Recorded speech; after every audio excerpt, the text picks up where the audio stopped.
जो कैपेसिटर होता है वो चार्ज को स्टोर करता है। जैसे मैं इसको सप्लाई दूँ ना, तो देखो जैसे ही मैं इसको सप्लाई दूंगा तो ये अभी जो है इसने चार्ज को स्टोर कर लिया, और जैसे ही इन दोनों वायर को मैं आपस में टच करूंगा ये डिस्चार्ज हो जाएगा। देखो आवाज़ की और ये डिस्चार्ज हो गया।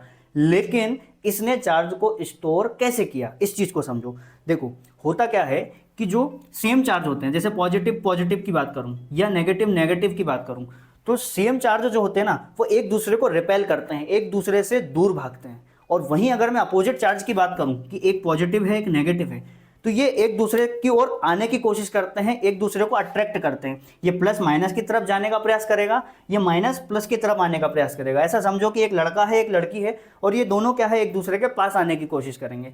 तो होता यह है कि भैया हम क्या करते हैं, बीच में डाइलेक्ट्रिक मीडियम रखते हैं। यहाँ पे एयर भी हो सकती है, माइका वगैरह कुछ भी, जो भी अचालक पदार्थ है वो हो सकता है।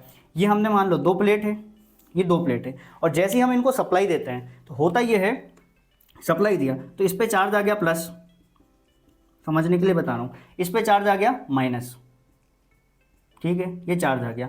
अब ये इसमें स्टोर क्यों हो जाता है, क्योंकि जो पॉजिटिव है वो इस नेगेटिव को अपनी ओर खींचने की कोशिश करता है। तो यहाँ पे ये क्या हो गए, बंध गए। यहाँ पे एक इलेक्ट्रिक फील्ड बन जाती है, क्या बन जाती है, इलेक्ट्रिक फील्ड, जिसका डायरेक्शन ऐसा मान लो, ठीक। तो ये वाला प्लस इस माइनस को अपनी ओर खींचने की कोशिश कर रहा है, लेकिन ये दोनों जो है एक दूसरे से दूर दूर हैं, तो आपस में पास तो नहीं आ पाएंगे, लेकिन वहाँ पे एक इलेक्ट्रिक फील्ड बन जाएगी और चार्ज क्या होगा, स्टोर हो जाएगा। तो आई होप समझ में आया होगा। जानकारी अच्छी लगी तो शेयर जरूर करना और कमेंट में बताना। ये जो कैपेसिटर होता है ये एसी करंट के लिए अलग काम करता है और डीसी करंट के लिए अलग काम करता है, वो अब आपको बताना है।